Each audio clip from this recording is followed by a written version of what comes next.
The Presidencies of the United States is a proud member of the Evergreen Podcast Network.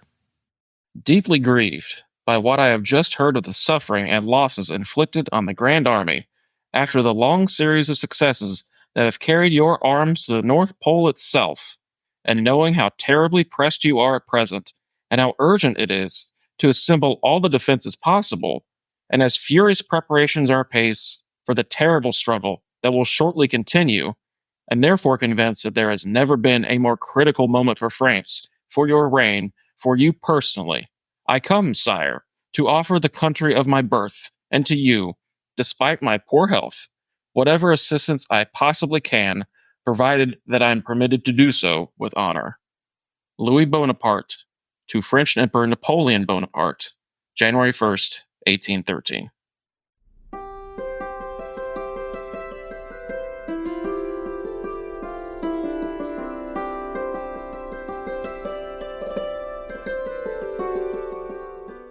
This letter from the exiled brother that he had forced off of the throne of Holland in 1810 came as an unexpected and quite pleasant surprise to the Emperor of the French, Napoleon Ier, after his disastrous invasion of Russia.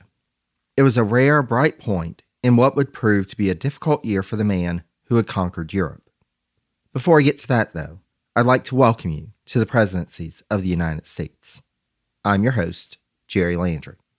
Thanks so much to Cody from the Imperfect Men podcast for providing the intro quote for this episode. With each episode of their podcast, Cody and Stephen explore the lives and legacies of the various folks who signed the 4 key documents in the founding of the United States: the Continental Association, the Declaration of Independence, the Articles of Confederation, and the Constitution. Some of the names like Samuel Adams and John Hancock are well known to the general populace, but others like Samuel Chase, William Clingan, and Richard Caswell of my own home state of North Carolina may not be familiar even to students of Revolutionary and early Republic history. However, Cody and Stephen share insight and perspective on just what these folks contributed to the establishment of a new nation despite of, or sometimes due to, their imperfections. If you haven't already, be sure to check out Imperfect Men wherever you get your podcast. I'll have information around the release of this episode on my social media, as well as on the website, presidenciespodcast.com. Coming up on 5 Minute News, I'm Anthony Davis. You might think it's partisan because maybe it's critical of one side or the other, but it's not, it's just the truth. And I think that's also something that's kind of unusual for Americans listening to the radio or to podcasts, because the news landscape in the States has been so partisan for so many decades. So 5 Minute News is verified, truthful, independent, unbiased, and essential world news daily. In order to understand how the European powers were acting with regards to the various wars on the North American continent, including the War of 1812 and the Creek War, we must understand what was happening back on the continent of Europe.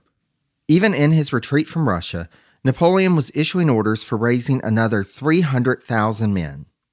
The emperor and the few remaining members of his retinue, described by Napoleon biographer Alan Shulman as, quote, a few cavaliers, finally made their way back to the Tuileries in December 1812.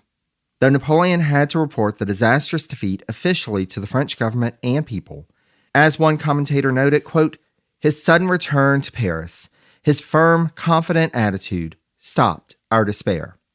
One heard no more whispers of his fall.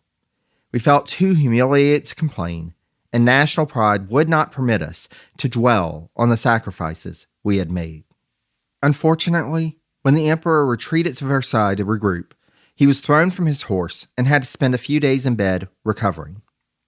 Whether it was from the massive defeat in Russia or the personal setback that he faced, at the beginning of January 1813, it seemed that Napoleon had a new outlook on matters.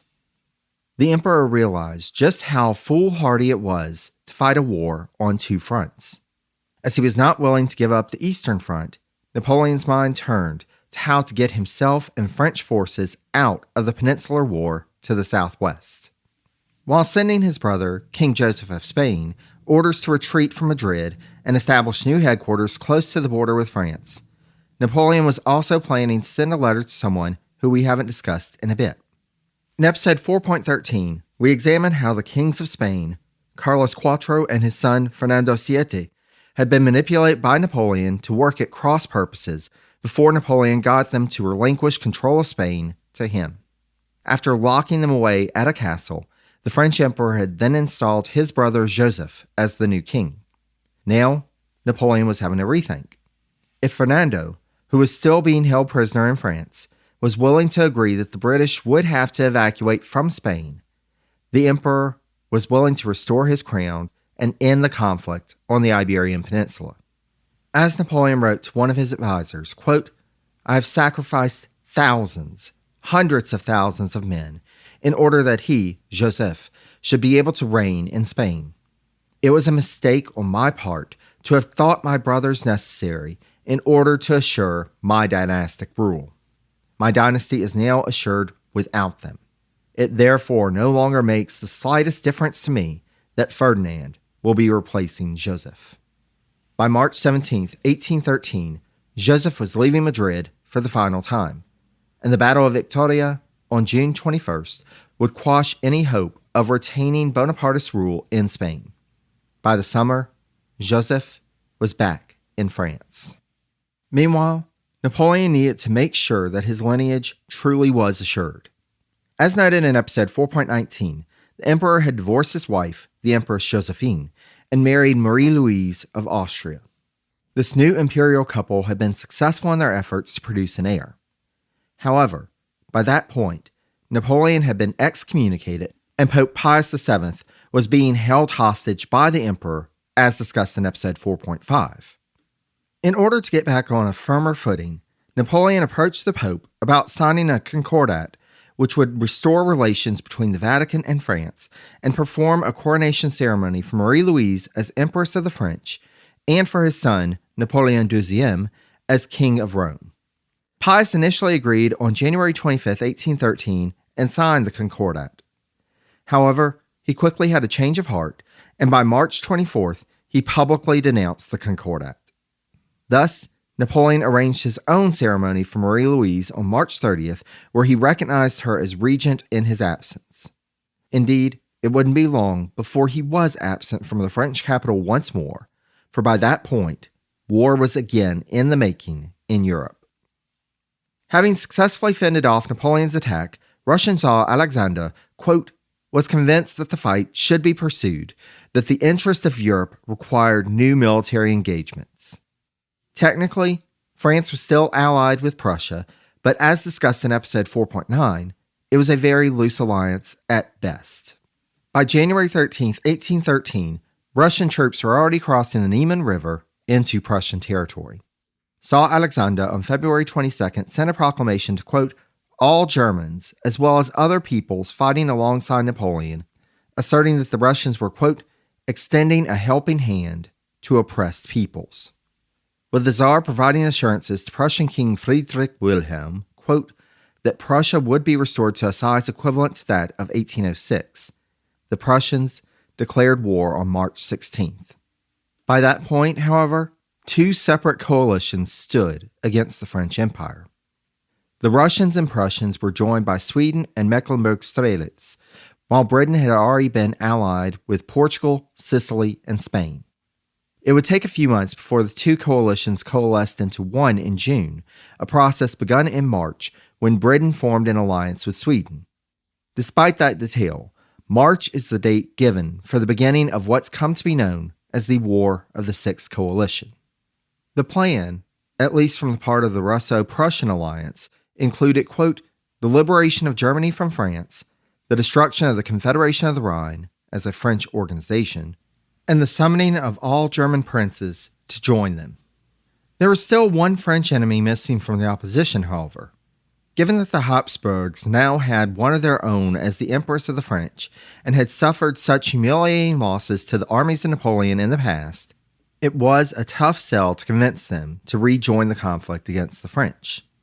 Indeed, Habsburg Emperor Franz I, quote, offered to act as mediator of a peace accord between France and its opponents. In response, the French emperor sent a diplomat to Vienna to do what we've seen as an art form perfected by the French diplomatic corps: stall and delay. Meanwhile, the coalition forces took Warsaw, followed by Berlin, then Hamburg, then Dresden, on an eastward march. As noted by Schoen, quote, that Napoleon remained in Paris as long as he did, given the grave situation, is puzzling. The usually decisive, indeed impetuous, commander did not set out from the French capital until April 15th. Rebellion in the French puppet state of the Confederation of the Rhine was growing, and Napoleon's desire to hold the coalition forces at the Elbe River seemed to be threatened. At the beginning of May, the emperor had managed to assemble his forces just south of Lutzen when he heard, quote, heavy guns and intensive small arms fire. Forced into battle, Napoleon positioned his troops to support Marshal Michel Ney, whose command had been attacked by coalition forces. As described by Schoen, quote, with the smell of gunfire and apparent near disaster close at hand, the Napoleon of yore suddenly came to life, true to legend, personally leading up fresh, hesitant regiments of green recruits. The old Bonaparte magic worked again as morale suddenly soared, jubilant cries of Vive l'Empereur clashing with the roar of cannon. Though the French would come out victorious, they would pay a heavy price. Ney's corps was mostly wiped out, and the French force suffered around 20,000 casualties. Even worse, the Allied coalition forces had not been divided by the loss, nor did they take the bait offered by the strategic position gained by the victory that allowed Napoleon an opportunity to launch an attack on Berlin. The French emperor had hoped in vain that the Prussians would draw from their allies to defend their capital. But this proved not to be the case.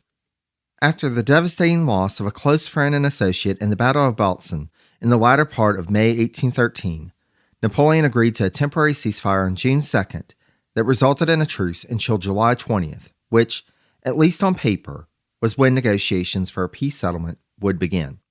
However, as noted by Schoen, quote, Napoleon now offered the ideal occasion for making peace after two bloody but victorious engagements, had no intention of losing face by making a compromising peace involving the return of land he had taken.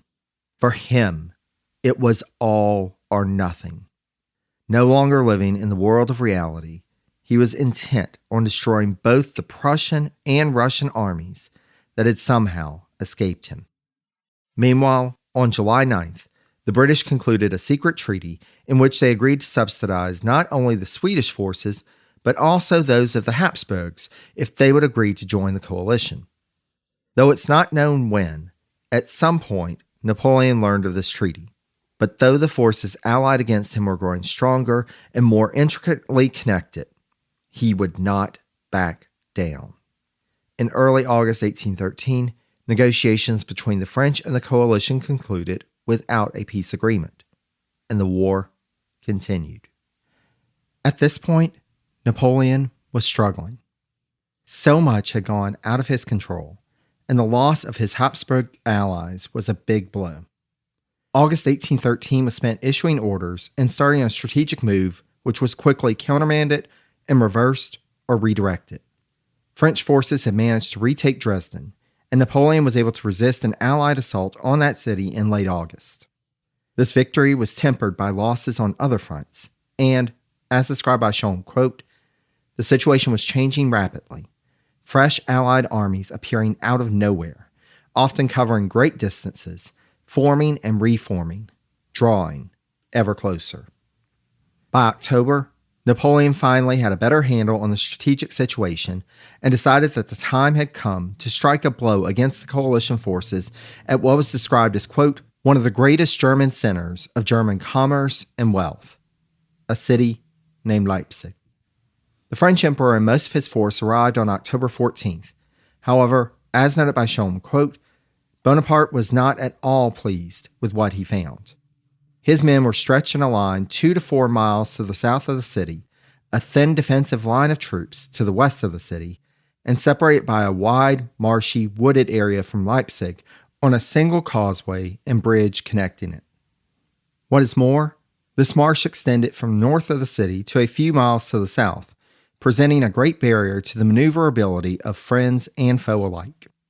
If that wasn't enough, Napoleon at that point was unaware that the Allied force against him was 203,000 strong versus his 177,500 troops, and that the Prussian army under General Gebhard Lebedeck von Blücher was quickly approaching to add 54,000 to the Allied cause. Fighting started on the morning of the 16th and continued on all day and for the next 2 days. By the evening of the 18th, Napoleon realized that the battle was lost, and overnight, his remaining force withdrew in the dark. Napoleon had left behind a rear guard of 30,000 troops, which was intended to retreat to rejoin the main force once their retreat was secured. However, due to a panicked corporal, the bridge to be used for the rear guard's retreat was blown up while French troops were still crossing, and the majority of the rear guard was still on the side with the enemy.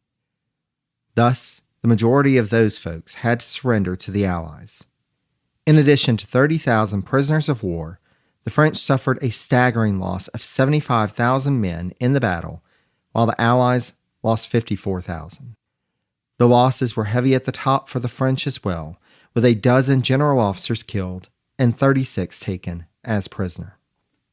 The Emperor himself arrived at his palace at St. Cloud on November 9th, and on the 11th, Dresden was surrendered to Habsburg forces. On the 14th, the Emperor appeared before the French Senate to give a report of the situation. Napoleon asserted that, quote, "The Grand Empire no longer exists. It is France itself we must now defend. We'll leave the Emperor of the French here for the time being and hop back across the Atlantic to get caught up with what was happening in Spanish America." We've talked at length about what was transpiring in the Floridas, but let's get caught up on what was happening in Spanish Tejas, which we last discussed in episode 4.24.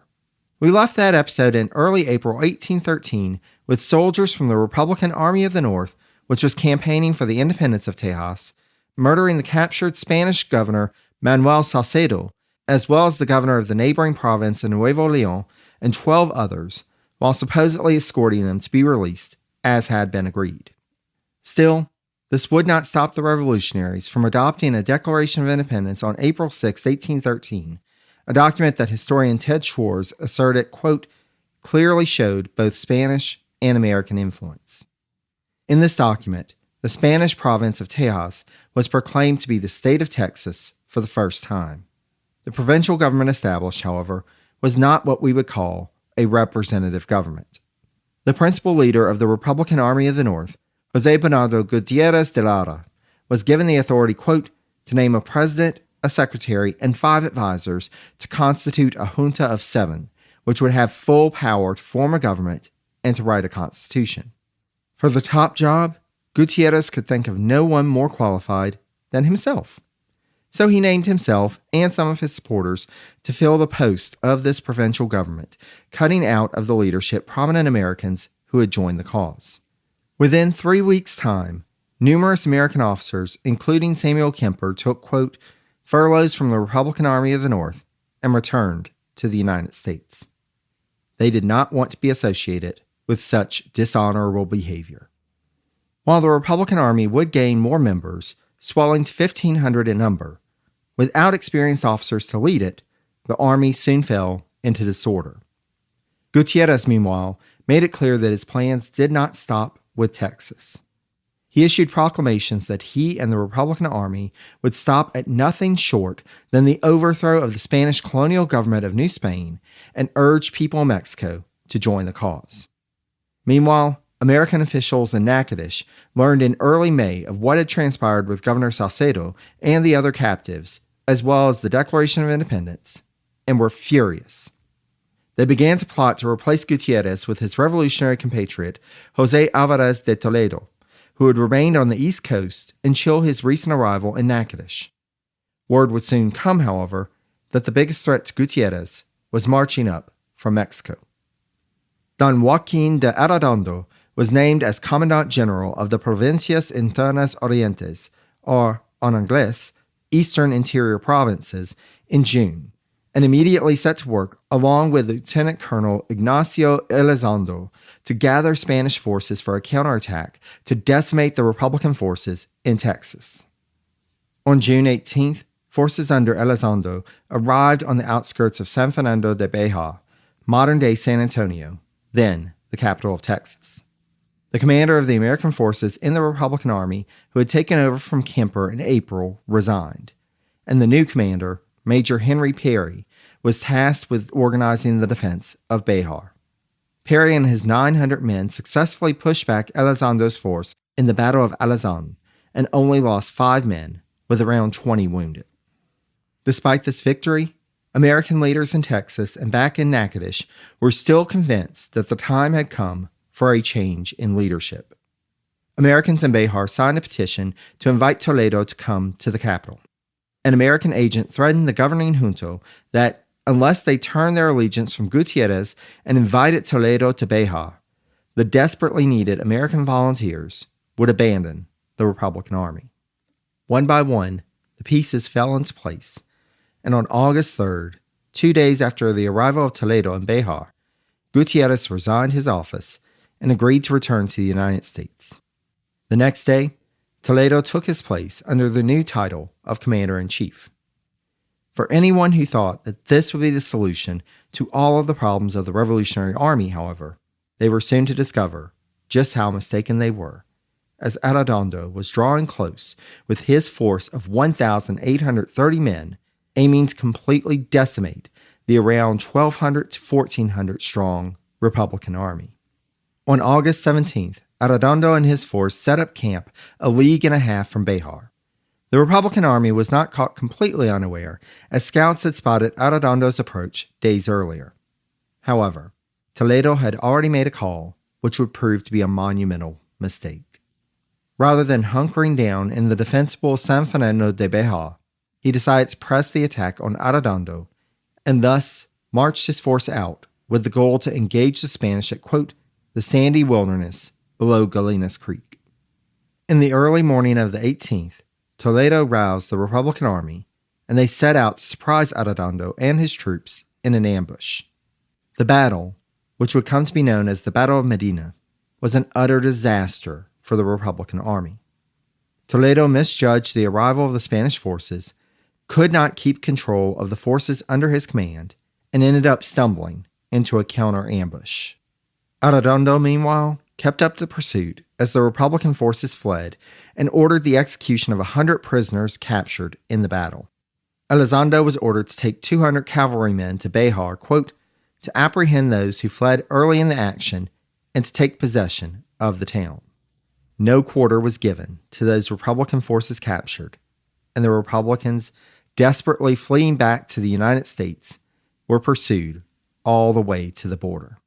As described by Schwartz, quote, by mid-September, the rebellion had been crushed, and Texas lay desolate.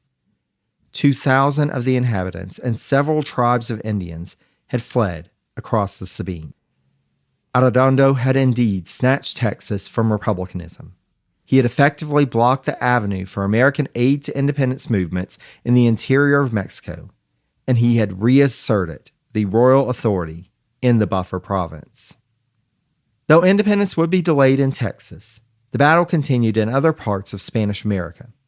As discussed way back in episode 4.17, Venezuela had declared independence in July 1811. However, as noted by historian Joseph F. Thorning, quote, few, if any, of the delegates who signed the Declaration of Independence on July 5, 1811, realized that it was likewise a declaration of war. Having enjoyed the peacefulness and prosperity of their colonial world, they could not easily foresee the bloodshed and disorder of a revolutionary epoch. The counter-revolution began a week after independence was declared, and royalist opposition would continue to grow after that. Meanwhile, Republican leaders engaged in the work of drafting a constitution, which was signed on December 21st. While this seemed to be a positive step forward, as the months went on, the situation in Venezuela continued to worsen. It did not help that, on March 26th, which was Maundy Thursday, or Holy Thursday in the Holy Week leading up to Easter, a series of massive earthquakes struck Venezuela, quote, that left thousands of people killed, maimed, and deranged in its wake. Within a few minutes, churches, homes, highways, storehouses, and fountains were ruined. To death and destruction succeeded the danger of plague. Human bodies were cast into the flames in order to avert stagnation and disease. Meanwhile, the epicenter of the pro-Spanish counter-revolution remained unscathed. The prospects of the Venezuelan Republic deteriorated to the point that in April 1812, revolutionary leader Francisco de Miranda, who has been popping up in our narrative since the Adams presidency, was invited, quote, to assume absolute power. General Miranda was promoted to the rank of Generalissimo and proclaimed the head of the state. Miranda set his sights on three goals. Quote, first, discipline and training for the troops. Second, financial reorganization of the Republic. And third, political moves, especially in the field of international relations. Miranda did what he could, but the pro-Spanish forces were too strong. And it became clear by the first anniversary of the Declaration of Independence that the Venezuelan Republic was teetering on the brink of disaster. As Miranda himself proclaimed, upon hearing the news of the fall of the key port of Puerto Cabello, quote, Venezuela has been pierced to the heart. Soon enough, Miranda assembled a council of war to determine what terms of surrender they should ask from the Spanish faction, and negotiations began at Valencia. By the end of the month, Miranda had finalized the terms of surrender when key supporters, including a young man named Simón Bolívar, turned on him, declared him a traitor, and turned him over to the Spanish forces. On August 1st, Spanish forces occupied Caracas, officially ending the First Venezuelan Republic. In return for his role in handing over Miranda, Bolívar would be granted a pass, which he used to set sail for exile in Curacao on August 27th. You'll want to keep an eye on this Bolívar, but in the meantime, we need to bid farewell to our friend Miranda. Though many would try to secure his release over the next few years, Francisco de Miranda would suffer a stroke on the evening of March 25, 1816, while in prison in Cadiz, Spain. He lingered on for a few months longer, going from better to worse and back again. But then finally, on July 14th, the anniversary of the fall of the Bastille, this champion for the fight for South American independence died at the age of 66, with his last words being, quote, "Let me die in peace." Though Miranda would not live to see his dream fulfilled, if you haven't already guessed from my reference to the First Venezuelan Republic, this was not the end of the Republican movement in Venezuela. Before we part ways, though, I'd like to take one more detour to see what's happening in Louisiana, specifically in the smuggling activity based out of Barataria Bay. Last mentioned in episodes 4.14 and 4.17, brothers Pierre and Jean Lafitte had been running a black market operation in Barataria for years. And as you can imagine, the War of 1812 and the imposing of a blockade by the British meant that business was lucrative for the Lafittes. As historian William C. Davis wrote, quote, "Never before had the same individuals controlled the acquisition of prize goods through piracy or privateering, their delivery to the market vicinity, subsequent smuggling or transport of the goods to the waiting market, and then their wholesale and retail sale. The potential for profit in controlling every phase of the operation beckoned, and now the Lafitte brothers resolved to do just that, taking advantage of the shortages caused by the war and the British blockade, and the distraction of the authorities, thanks to the war. Great opportunity meant great risk, however, and it wasn't long before news of the smuggling operation was in New Orleans newspapers. Again from Davis, quote, "It may have been the first detailed news that New Orleanians had of the operation, whatever rumors they had heard, and it raised a new theme in complaints about the Corsair merchants. By refusing to take banknotes or give credit, they were creating a shortage of hard money in the midst of the inflationary problems being caused by the war." It wasn't long before the state government had to determine what was going to be their response to this threat. Governor William C.C. Claiborne knew that not only was the economy, but also the reputation of the newest state in the Union at risk. And thus, on March 15, 1813, he issued a proclamation ordering the, quote, considerable banditti that have armed and equipped several vessels for the avowed purpose of cruising on the high seas and committing depredations and piracies of the vessels of nations at peace with the United States and carrying on an illicit trade in goods, wares, and merchandise with the inhabitants of this state to cease their operation, and for all citizens to avoid business dealings with the smugglers. While Claiborne wasn't naive enough to believe that one proclamation would solve the problem, he hoped at least it would motivate citizens to boycott the Barratarian operation and law enforcement to be more proactive in shutting down the black market. Claiborne also coordinated with the commander of the 7th Military District, Major General Thomas Flournoy, to try to apply military might against the Laffittes. While the spotlight meant that the Lafitte brothers were no longer able to travel to New Orleans openly as they had in the past, as Davis explains, quote, the Lafitte operation grew increasingly sophisticated. The brothers even devised a means of introducing contraband goods directly into New Orleans aboard their own ships in broad daylight. They even shifted their primary base of operations from Barataria to Cat Island, an uninhabited coastal barrier island. Though the pressure increased, it was clear that current efforts were not working. So Governor Claiborne took a further step towards the end of the year to combat the smuggling threat. To that point, the Laffittes had not been named in print, either in newspapers or proclamations.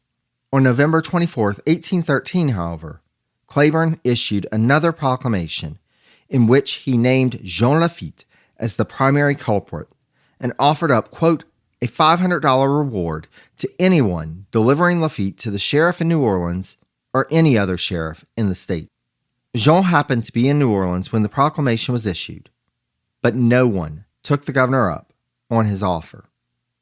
The next day, New Orleanians found, quote, posted at the Exchange Coffee House and elsewhere, a $1,000 reward offered for apprehending Governor Claiborne and delivering him to Cat Island. It was simply signed, Lafitte. We'll have to see what happens with this standoff in a future episode, for our time together is drawing to a close. Thanks so much again to Cody from the Imperfect Men podcast for providing the intro quote for this episode. And be sure to check out Imperfect Men wherever you get your podcast. A link to his podcast can also be found on the page for this episode on the website, presidenciespodcast.com. Thanks so much to Christian of Your Podcast Pal for his audio editing work on this episode. If you're a podcaster looking for assistance with your editing work, check out his website at yourpodcastpal, that's all one word, .com to learn more about the services Christian provides. Special thanks also to the folks at the Colonial Music Institute at George Washington's Mount Vernon, who graciously allowed us the use of clips from Hull's Victory as performed by David and Ginger Hildebrand for our intro and outro music.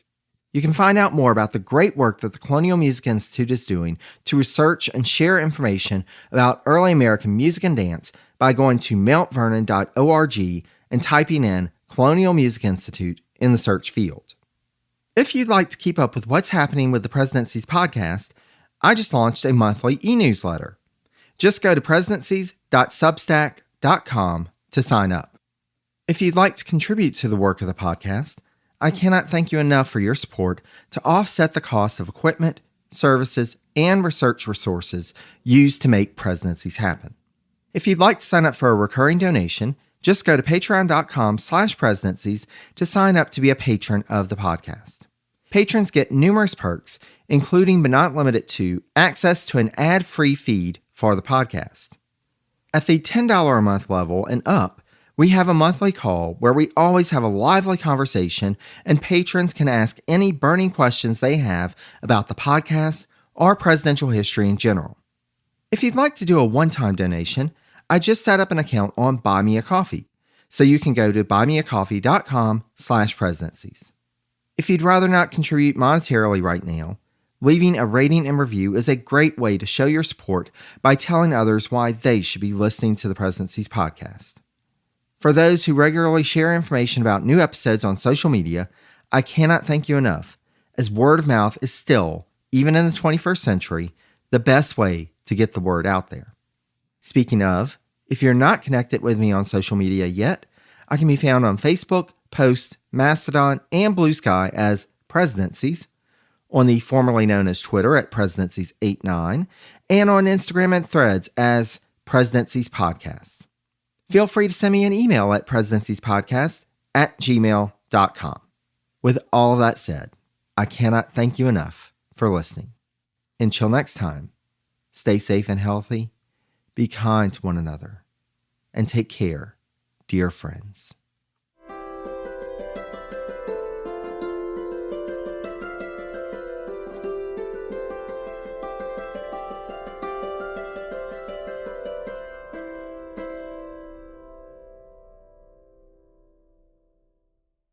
History is the greatest adventure story.